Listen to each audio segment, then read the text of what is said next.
Let's talk about some of the differences in the three that you see here in the middle. These are all three Epiphones. They are all three the ES-335 series guitars, but they're each very different. So let's see. Let's start over here. We're going to go price-wise. So lower, medium, and a higher price. This is the ES-335, the standard version on the left in that tobacco burst finish. It has the Epiphone, I can't remember. They're the CH57 pickups, whatever they call those. I can't remember. I believe it's a standard Epiphone hardware on the bridge and tailpiece. And let's see, we have a beautiful tobacco burst finish with the F holes with a little bit of paint on the inside, the black paint. There's your label way up in there.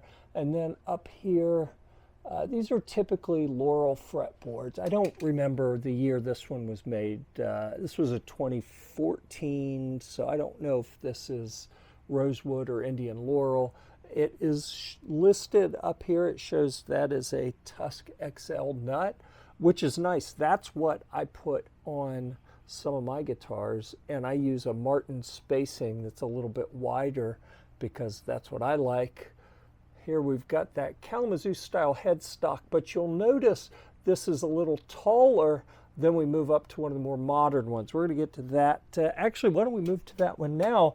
This is one of the inspired by Gibson guitars. Now, they make these in a variety of different colors, and the colors change from year to year, but the specs on the guitars stay pretty similar. They're the, what are the, Alnico Classic Pro, something like that for the pickups, and they are chrome covered humbuckers. The lock tone for the bridge and the tailpiece.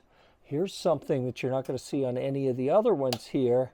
We have coil splits or coil taps, I can't remember which one it is technically, on each of the pickups. And then your three-way selector. Output jack is in the same place on all of them, as are your strap buttons here. And then, will the camera tip all the way down so we can see here? Yeah, so same place for all of them.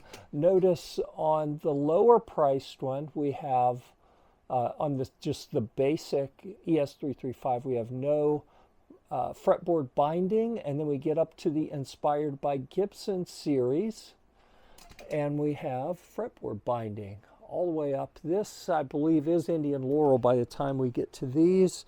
I do not see anything here to tell me if this is a Tusk nut. It looks like a Tusk nut to me. It's the same material, but there's nothing on it to tell me that.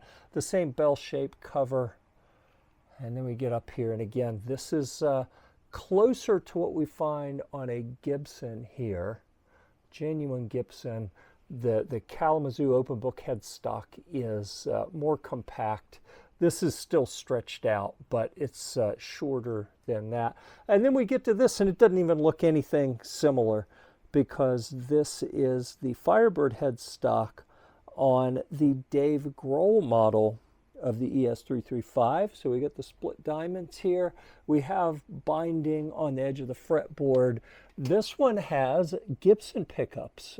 Both of these others have Epiphone pickups. This has Gibson pickups. And I believe it's the lock tone down here for the bridge and tailpiece. And look at this, no coil tapping or splits here.